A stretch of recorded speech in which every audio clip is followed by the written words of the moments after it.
Hey everybody, Scout Crafty here again, Mishmash Monday. I hope you had a great weekend. You deserve it. Especially if you're working all week, you deserve that good weekend. But they go quick, don't they? We have a short one today, but today we're going to be hitting that Malco hammer that a lot of you wanted to see done. That's 3 hammers in a row. You would think I had a hammer addiction. Anyway, we're going to get started. Let's get right to it. Okay, next up, the $1 Malco Tinner's hammer. It's an interesting story about this. I did this exact same hammer 1 year ago. It was quite a popular video, came out real good. I'm going to do the same thing again. A lot of new viewers never seen it. And for some reason, it's funny with YouTube. A lot of times people don't like to go back to look at old videos, you know. They'll subscribe and they'll watch everything you put out, but they don't want to see the old stuff you did. I understand why, you know. Sometimes I'm the same way with certain things, but so what we have here is a Malco, and they call this a Tinners or Tinsmith hammer, and it's almost like a cross peen hammer, but it has a square, kind of a square profile. Back here was, again, it was sometimes they were customized depending on who the tinner was that was using it. We have a good friend of the show by the name of Sal Giordano. And Sal, funny thing, he had the exact same hammer, right? And Sal was doing some duct work. He used to carry this hammer every day. It was one of his favorites. He was doing duct work on a project, whatever, and they cleaned up, they left, and he couldn't find the hammer, and it was like lost. He was like, damn, I lost my hammer. A year later, he goes back to the same job, and he finds his hammer sitting on top of the duct work just where he left it a year before. He was happy as a clam to get it back. So that's always, I always enjoy that when you find a tool. You ever lose a misplace a tool and then find it, and then, you know what's funny, you ever find something that you misplaced and go, and at that exact moment you remember putting it there? I'm like, oh yeah, that's where I put it. Like if you lose your keys or your phone or anything, it's, you know, and then the older you get, the more things like that happen. So what we're going to do is we're going to do a basic cleanup on here. I'm going to show you how a lot of people are interested. How do we do the leather? I'm going to show you the best way I have found to do the leather and why this is really, leather handles are not a great thing. However, you can make them better. And the reason they're not a great thing is, as you know, a leather handle is, they call it a stacked handle. It's pieces of leather that are stacked up. So that means what you're seeing here is the end grain, not the face grain, the end grain of the leather.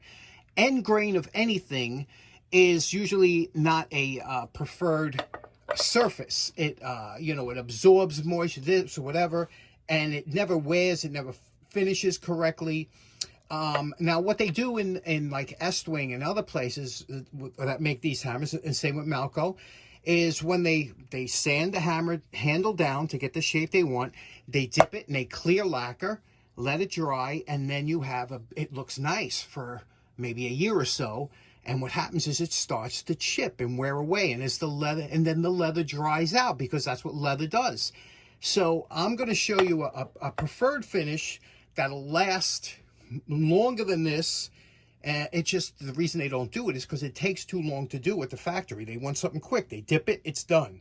Same thing when they're doing the hickory handles. They dip it in a varnish, it's done. Where if you're using it every day, a lot of guys like linseed oil or something like that. So let's get started with this. We're going to clean it up, and then we'll get to the handle. So first thing, wire brush. We're going to use 2 discs, a worn 60 for this, and then a worn 120 for any of the areas like here, okay, where you don't want the deep scratches. But for this has to be the 60, and for the other parts, the worn 120, and that's it. And then we'll go over this with the worn 122.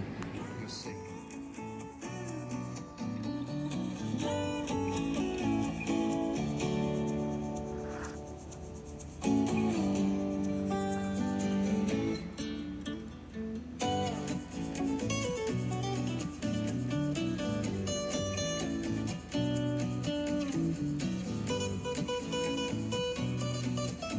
Okay, here's where we're at with the worn 60 grit. Now, we got the profile right. You know, we did all the areas. Now, it still look bad, but there's still minor scratches. You see those? And they will come out with a secondary disc. Also, don't do the bevels with the coarse disc. I only just rough them, but you really want to do the bevels with a finer disc because you want that to be like polished smooth. And same with the, everything else. We just got all the basics. Now, you notice I didn't touch this. Remember, this gives you something to think about. Now, I picked the most worn disc I have. This was like a 120, but super worn. And I'm going to go very lightly and just try and, touch this up and then do the most of that with the fiber wheel. Because, again, we have to do it because we got little bits of deformity there from missing with the hammer. So we have to get rid of that.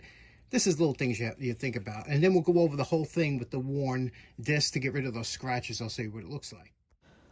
Okay, using that really worn disc, you could see I did the sides here, and I didn't come nowhere near the center line, because once you hit that line, it's all over. And I also dragged the disc down from both ends, okay, because you don't want to hit the ends.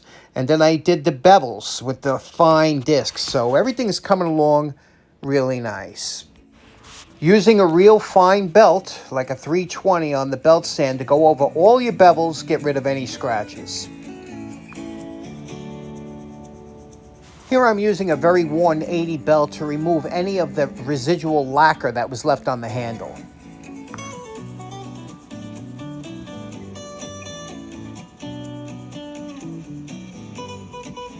Okay, now we've gone through most of the steps. The only thing we have to do is we have to do a polish, and we have to do the handles. Now, we sanded the handles down using a semi-coarse but a worn 80 belt, but you don't want it, it has to be a smooth finish, but you can't see any shine, okay?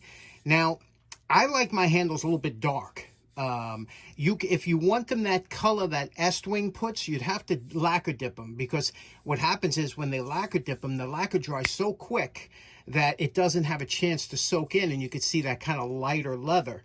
But when you do a finish like this, a hot wax finish, you want the wax to absorb in there to protect it, and it's going to be a darker finish, which I prefer.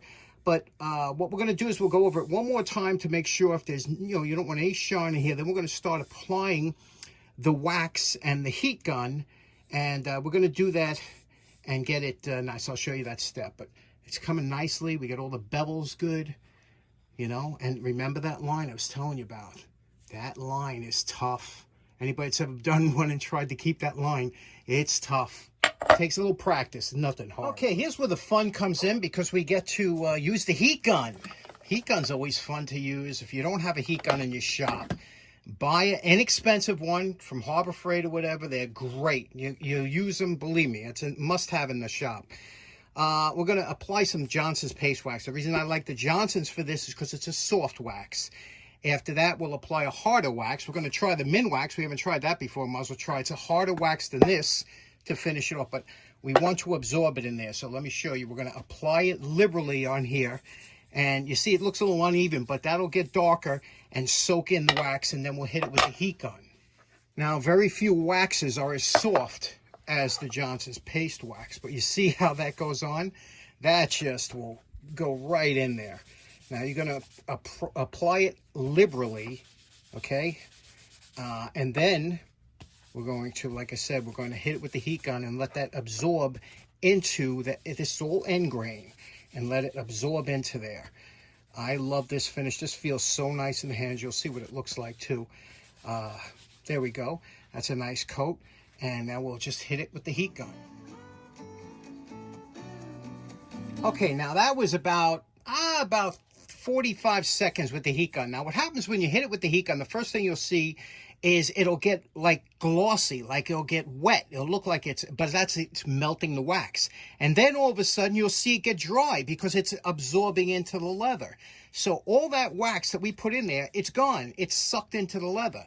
So we're going to do that 3 times with the Johnson and just let it keep sucking in, because this leather's all dry and it needs moisture just like skin does. So we're going to do a couple coats until it stops sucking it in. A funny story about these handles. That's 5 coats, by the way. And it's dry. If you feel it, it's dry. It don't feel slippery. It's beautiful. But it don't have a sheen to it. We're going to do that now. Like I said, a funny story about these handles. A lot of old-timers that use these hammers all the time, they would naturally wear off the lacquer with their hands. And then the oils and sweat and everything from their hands would actually make the handle like this. So if you used it all the time, it would be a nice handle. But a lot of times we don't use these type all the time. They sit in a toolbox, they get dried out, they flake, they chip off, they break off. So if you use them all the time, guys like them because it wears into the hand. It looks like this if you're looking at an old-timers one. But now what we're going to do is we're going to apply the harder wax, the min wax, and we're going to buff. Now you could use any hard wax, butcher's wax, anything like that. This is just a harder wax than the other one that we put on. So now we're going to buff this out. We hit it with the heat gun. It's dry. Now we're going to hit it with the buff. Just buff that out. Okay, now this is what a good working handle should look like. However, some people like it a little bit more glossy for a presentation or whatever. If you want to do that, you can easily use some shoe polish. And that's another thing when it starts to get dried out like leather does. Shoe polish is fantastic for just touching it up. This here, this Griffin Neutral, has a smell that's out of this world. Can you smell it? Oh, God, that smells so good. Let's put a little on that. Now, you know my favorite part. Remember what this Malco tinner's hammer looked like before we started. Now we're calling this project done. You can see what we did here. We rejuvenated the handle. And we could have taken it down further to get out any nicks or anything, but we just wanted to have this. You see how smooth, and there's no slip to it. It's not slippery. And then you can see here we kept the parting line, which is really a challenge to do. It's always good if you have an old hammer to try it. Don't try it on a really good project the first time. It took me, I messed up a few. And you can see we have the beautiful satin finish with all the bevel lines that we put on everywhere on the hammer. Did the face as it looks under here. Got rid of the forged lines that we didn't want. Just a lovely hammer. 12 ounce, one I do not have. I have the 18, but I don't have the 12. Now I have the 12. What do you think? You want to see it done? There we go. Okay, so in closing, there we go, a $1 Malco tinner's hammer, and really enjoyed doing this one. And like I said, I believe that handle dressing that we do with the wax melted in, I believe that's a much superior finish than what they do at the factory, which is just meant for speed, and there's no durability to it, as you know, if you've had one. So you have to keep leather moist or else it gets all wavy and cracked, and you know, you've seen them before. Anyway, thanks so much for tuning in. Hope you have a great day. We'll see you again on Wednesday. Take care now. Bye-bye.